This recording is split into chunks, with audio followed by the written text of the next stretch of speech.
Hi అండి, welcome to శుభమస్తు. చిన్నారుల కోసం మనమైతే మంచి మంచి కథలు చెప్పుకుంటున్నాం కదా. ఈరోజైతే మంచి కథతో మీ ముందుకు వచ్చాను. ఇంకా లేట్ చేయకుండా కథలోకి వెళ్ళిపోదామా?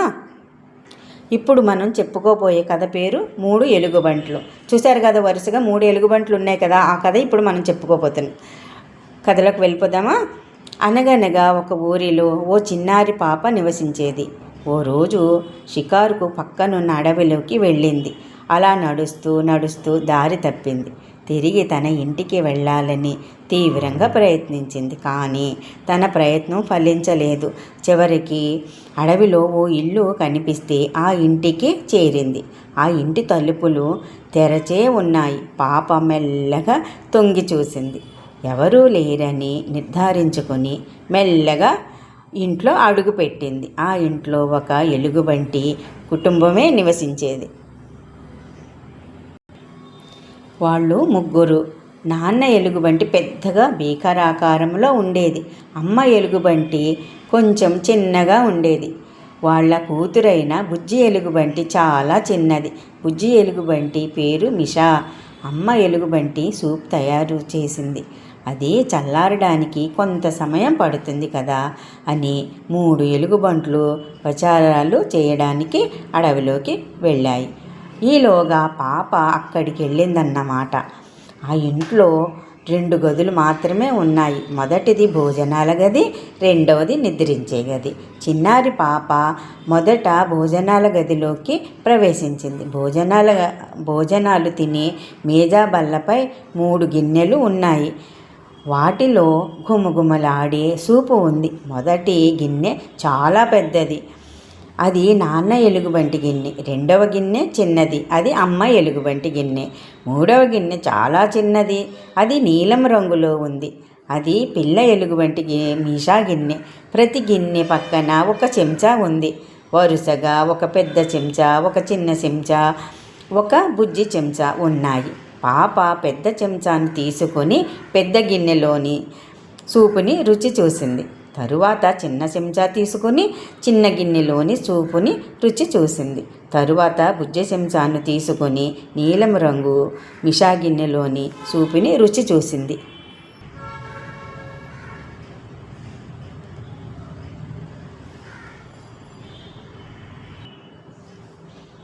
పాపకు అన్నిటికంటే మిషా గిన్నెలోని సూపు రుచి బాగా నచ్చింది.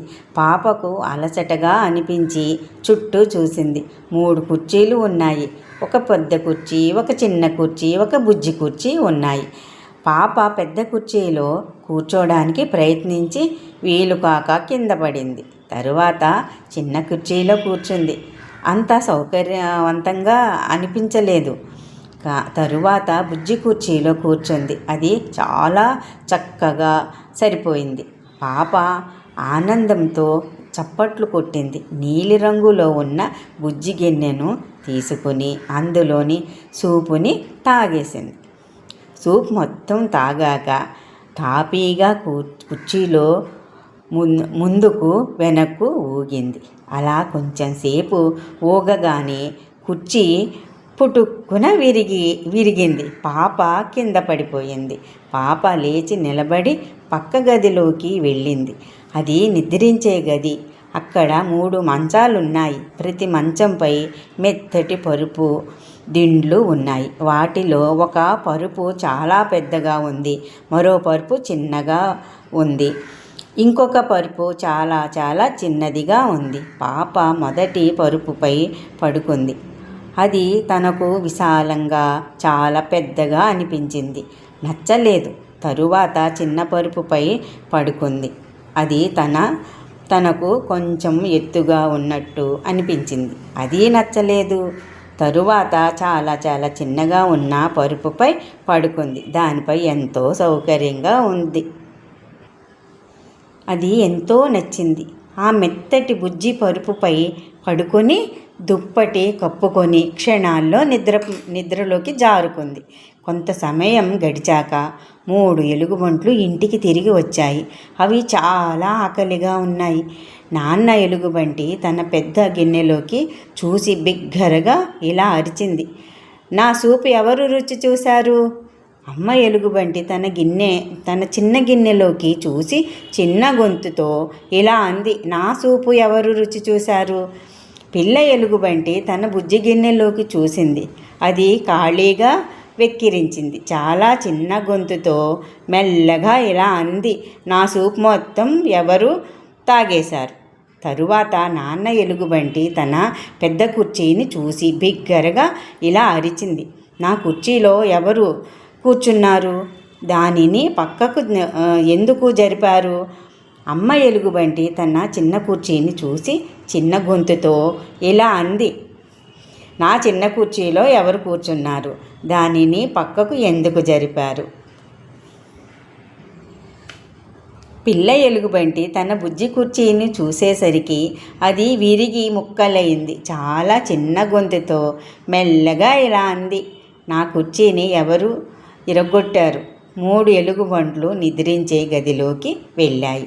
నాన్న ఎలుగుబంటి తన పరుపుని చూసింది. బిగ్గరగా ఇలా అరిచింది, నా పరుపుపై ఎవరు పడుకున్నారు? అది నలిగిపోయింది.